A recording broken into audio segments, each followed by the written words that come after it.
na, Jozu. Chair dancer. Let's go.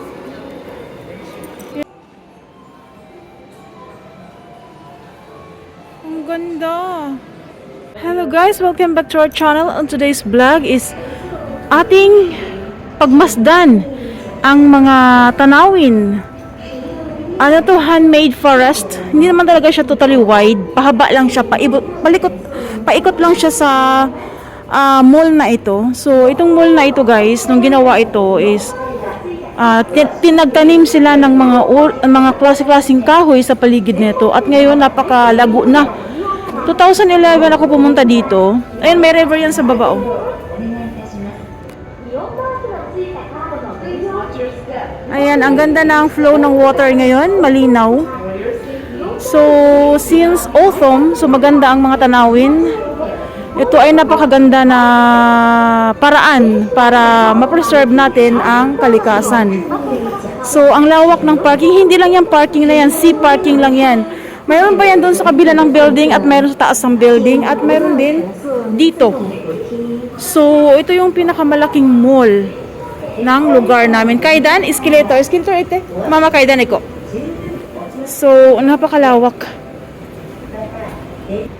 So, may mga tinatanim na naman silang mga bagong puno sa paligid nito kasi tinaniman ginawaan nila ng ng extension.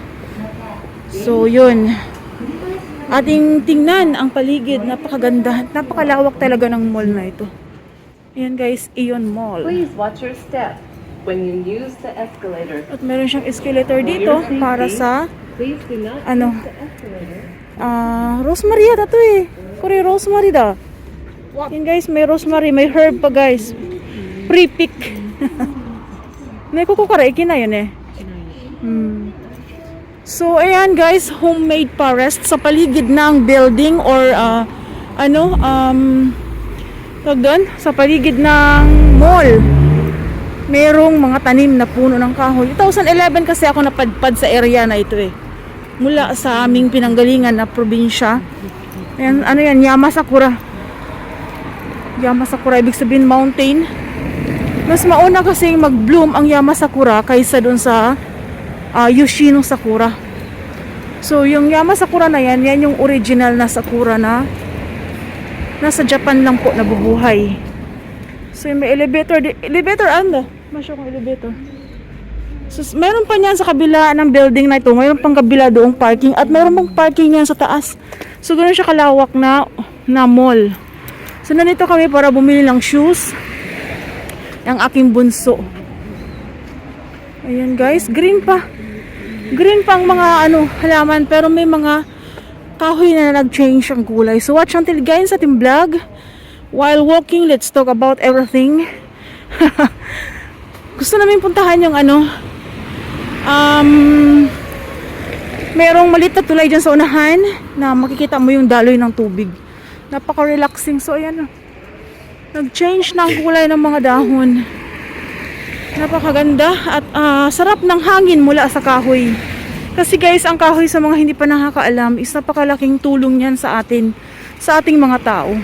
Sila po yung mag-a-absorb kasi sa yung mga mausok or mga dirty na hangin. So, bakit nagkakaroon na madaming hangin mula sa mga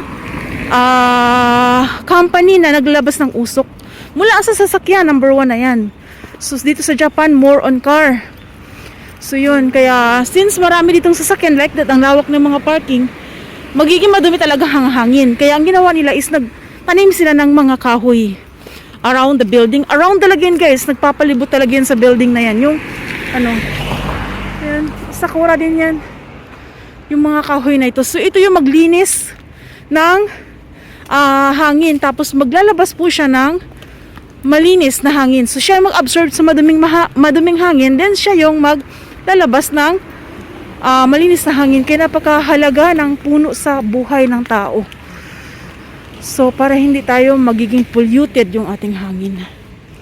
So, on that part, mayroon pa rin dyan. Mayroon pa rin doon, parking. Sobrang daming parking dito. Siguro nasa mga 2,000 ang sasakyan pwedeng i-park dito. Ang tagal naman ng tulay. Iba talaga yung hangin na mula sa kahoy. Fresh. Napaka-refreshing. So yun, bibili kami dito ng shoes kasi ang paa ng aking anak ang bilis lumaki. Imagine guys, nagtimbang sila sa first sem nung April. 80 lang siya, 80 kilo. Tapos September, pagpasok ng second sem, naging 85 na siya. So within September to April, from April to September, tumaas siya ng 5 kilo. Kaya yung shoes niya, sabi niya masikip na daw. Actually may tatlo siyang shoes. Yung isa yung gamit niya ngayon, yung pinakabagong bili. Nung May lang yata binili yan. Tapos ngayon, naluluma naman. Ayun guys, yung sinasabi ko sa inyo, sarap pakiramdam. Kasi nga sa kanilang school is wala silang school shoes. Kung ano yung shoes nila sa araw-araw or panglakad sa labas, yun lang din ginagamit nila. Ang sarap pakiramdam. Mahaba yan hanggang doon yan. At connected ito sa pinakamalaking river na which is hanggang doon sa Tokyo. Ang river na ito. So, connected siya sa Tunigawa. Tunigawa River is isa sa pinakamalaking river dito sa area namin na which is connected siya hanggang Tokyo Bay. Ang ano na ito, tubig na ito. Nagmula yan doon sa kabundukan guys. Malinaw ng tubig yan kasi walang masyadong ulan. Iyo. Ito iyo. Di kay di iyo. Tomate, kulimite. Naglalaro siya eh. Titingnan niya kung Iyo tayo, hapa. Iyo tayo. Mite. Iyo tayo. Tara. Bye! So yun guys, nagmula yan doon sa kabundukan. Kabundukan ng yan, mga bundok, kabulubundukin mula doon. Ang tubig na yan. So ito po ay man-made forest. Connected pala siya dito. Man-made forest ito. Prutas yan siya oh, yung kahoy na yan oh. Pangpakain lang sa ibon. Yan yung loquat. Loquat nga ba yun? Na mahal din na prutas yung kahoy na yan. Meron na siyang flower kasi ano yan eh, ang harvest niyan is spring. On this season, during winter siya po ay magkakaroon ng bunga. So ayan guys, imagine ang daming sasakyan tapos pag walang kahoy ay sobrang polluted po ng ano. Galing tayo doon oh. Yun. Doon tayo bumaba sa building na yan. Then nandito tayo sa labas pa ng mall. Hindi pa masyadong maganda ang dahon ng kahoy kasi hindi naman lahat ng kahoy dyan is mag-fall. So mostly sa mga kahoy nandito, yung nag-change lang ang kulay ang mag-fall. Then the rest is whole year mayroong dahon. Kaya napakahalaga niyan whole year na may dahon. Kasi nga sila po ay maglilinis ng mga hangin. Ng hangin na nagmula sa maduming usok ng sasakyan. So yun guys, babalik tayo or modoro? So ito mo achide ko? Modoro? Ayaw na niyang pumunta doon banda. Malayo pa yan dun eh, malayo pa sa kapasok sa building. So babalik daw kami. So yun guys, i-continue natin ang vlog na ito sa loob ng mall. So yun lang po guys. Ang sarap talaga ng pakiramdam pag nandito. Kaya kahit mag-isa ako, pupunta ako dito. Kasi nga dahil sa tunog ng tubig na to na nagmo-motivate siya. A very strong sounds of water that give you motivation. Yung kahit anong kahit anong pangyayari sa buhay, sabay lang sa agos. Yung ganun. At the end, mayroon talagang maganda. So ang buhay na normal ay parang wave. Kung saan ang hangin, doon ka lang pupunta, ganyan. Huwag ka masyadong magpaka-stress. Kasi lahat naman ng bagay ay hindi yan forever. Everything is only temporary. So yung ganun. Ang tubig guys, napakalakas po ng power. Napakalakas ng positive na power nito sa impact sa katawan ng tao.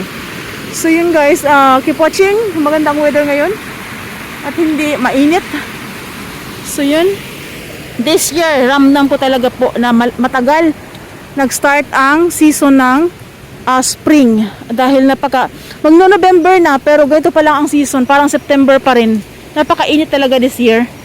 So yun guys, balik tayo doon sa aming pinanggalingan. At ayaw nang umikot ng anak ko. Hanggang doon pa yan eh. Layo pa noon. Siguro mga 20 minutes to walk pa hanggang doon sa makakapasok sa loob. Then, lahat makikita mo is ganito. Man-made forest. Hindi naman siya totally na forest na wide. Pahaba lang siya. Paikot lang siya sa buong building. Na which is, napakaganda ng idea na ginawa nilang ito kasi napakalaking tulong nito sa ating hangin. Talagang napaka-great idea sa nag-isip nito, salute. So sana sa atin na sa bagay sa atin kasi mostly sa mall is talagang wala kang makikitang ganitong situation ng pagtatanim ng kahoy. May mga kahoy man pa ilan-ilan. So yun, mas maganda talaga yung bawat mall sana is mag-provide sila ng space para sa mga kahoy kasi nga pag sinabing mall, sasakyan, di ba? So pag sinabing sasakyan, polluted ang hangin. So which is na kailangan natin yung i-detoxify, kumbaga. Kasi toxic yun toxic na hangin. Nang sa ganun, tayo po ay makakalanghap ng sariwang hangin kahit nasa city tayo. So dito sa Japan guys, napakahalaga sa kanila ang kalikasan. So yun guys, continue tayo dun sa loob ng mall at nakita na natin to kanina.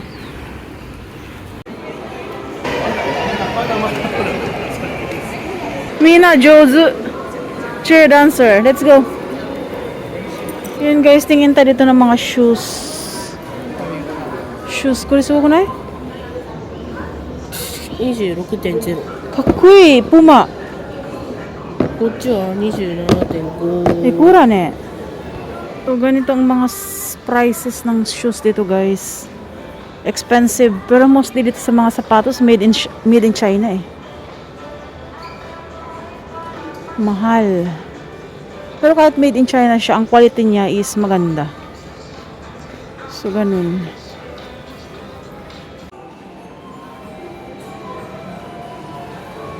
Ang ganda.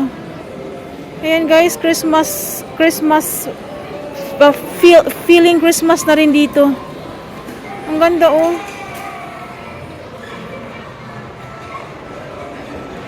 Super cute ng mga Christmas decor. Ang cute guys With sounds pa yan ha. Sa kanilang kami bibili niyan pag may sarili na kaming bahay para mas mas maganda. Mahal 6,380 plus tax pa yan. Wow. Every year mo siyang gagamitin naman. Kumaga pang long term siya na long term effect. Feel the Christmas guys. Ang gandang Christmas tree. So yan guys, kain tayo guys. Husumin da. Maika. Husumin hajime te taberu. Isang piraso nito guys, alam niyo kung magkano? 100 yen. So yun, 100 yen. Ayan, kain tayo. So until here guys, namin ito i-end ang aming vlog for today. Masarap ang kalagi nila at masarap ang kanilang ito guys, yung potato nila. Siya? Crispy. Maliliit na crispy yung kanilang style ng kanilang potato. Ang ganda ng plato, ang sarap iuwi. Tapos mayroong kanin na mayroong seaweeds at mayroong pork na ito. Cashew. Ang sarap yan, lagyan ng sabaw. Lagyan din ng sabaw.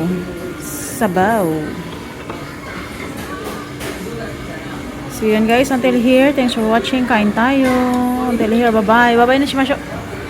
Bye.